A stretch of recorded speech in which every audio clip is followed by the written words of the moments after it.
Breaking news: Kim Jong Un sends Putin letters wishing him success against imperialists and sharing his own views on the situation in North Korea. Pyongyang's state media KCNA reported on Thursday that Kim Jong Un wrote Russian President Vladimir Putin, wishing him success against what he called hegemony and pressure from imperialists, and promising to advance their ties. The letters commemorate the 75th year of diplomatic ties between the two countries and were sent about a month after Kim made a surprise visit to Russia, where he and Putin discussed military cooperation in regards to issues like North Korea's satellite program and the conflict in Ukraine. Kim expressed his gratitude for the candid, comprehensive conversations they had during his visit in a letter. He wished Putin well in his stand against Western pressure over Ukraine and promised to take relations to a new height.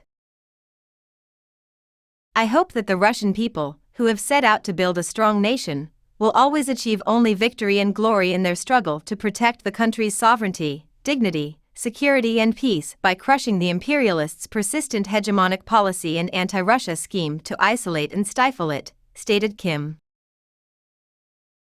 Putin reassured Kim in a message that their recent meeting was evidence of growing ties between their two countries. "I am convinced that to implement the agreements will contribute to further expanding the constructive bilateral cooperation for improving the well-being of the peoples of the two countries and ensuring security and stability in the Korean Peninsula and Northeast Asia as a whole," according to him. The United States is now more worried than ever that a rekindled Moscow-Pyongyang axis will provide Kim with missile technology that is illegal under UN resolutions and will be used to bolster Russia's military in Ukraine. Washington claims that North Korea supplied Russia with artillery shells, shoulder-fired rockets, and missiles for use in its war in Ukraine. Pyongyang and Moscow have both denied rumors of arms deals while simultaneously promising to increase their defense cooperation. Haeunhee Shin reported, Lincoln Feast edited, after the recent death of their leader, Yevgeny Prigozhin, several members of the Russian mercenary group Wagner have been making their way back to Russia from Africa out of fear for their safety. According to reports, this latest turn of events is linked to the Prigozhin Brigade's purported incorporation into the Russian Ministry of Defense as of late, signaling the end of an era for the regiment. The Russian daily newspaper Kommersant reports that President Vladimir Putin recently met with Yunus Bek, the deputy defense minister, and Andrei Treshevro, the new leader of the group, and ordered the absorption of the group's mercenaries into the Russian Defense Ministry.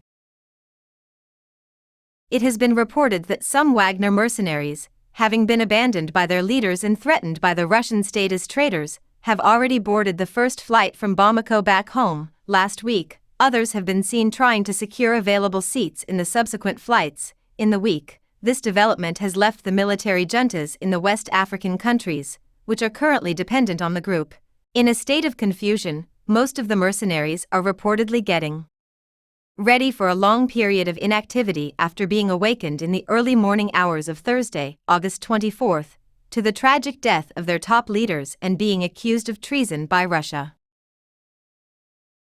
People and governments who collaborated with Wagner and supported Prigozhin in his lifetime are understandably terrified after hearing rumors that the Russian security service was responsible for the deaths of Prigozhin and his lieutenants. Russian authorities are believed to have launched a massive campaign to wipe out any trace of the June 2023 rebellion led by Prigozhin and Wagner, who attempted to overthrow the government in Moscow. According to experts, Putin has not forgiven any of the mercenaries who are thought to be loyal to Prigozhin and will not rest until he has eliminated all danger to himself. Dmitry Utkin, the first founder of the Wagner and an admirer of Hitler, died with Prigozhin on August 23, 2023, when Prigozhin's private jet exploded. Utkin was said to have been covered in tattoos of Nazi symbols. After 18 months of war in Ukraine, Putin claims he is on the hunt for Nazis, but Utkin's death provides evidence that the true Nazi was hiding in Putin's own ranks. Since Prigozhin's death, the group's ranks have reportedly been in disarray due to miscommunication and confusion. When left to their own devices, the mercenaries have ramped up looting and human rights abuses in the African countries where they have been deployed. Recent looting in Mali indicates that the mercenaries' policy of systematic looting of African natural resources, gold, and diamonds is still in effect. This is especially true in and around Timbuktu, where they have been particularly active. Wagner is suspected of stealing tons of crude gold worth hundreds of millions of dollars from mines in the Central African Republic and Sudan, where fighting is still ongoing, and the proceeds from these thefts have been confirmed to be going straight into the pockets of foreign armed men, courtesy of the military juntas that engaged them, at a time when the countries they took over are having a very hard time recovering economically. Information currently available suggests a connection between the Wagner Group and the pro-junta rally that was staged in Niamey after the overthrow of President Bazoum, causing concern among military rulers who are currently engaging the fleeing mercenaries. According to reports, on August 6, Wagner Group invested over 3 million naira to pay protesters who displayed Russian flags alongside pro-Wagner banners and posters featuring side-by-side portraits of Yevgeny Prigozhin and Vladimir Putin. There were rumors that Wagner had paid the protesters to attack foreign embassies and military bases of nations that were opposed to the military coup.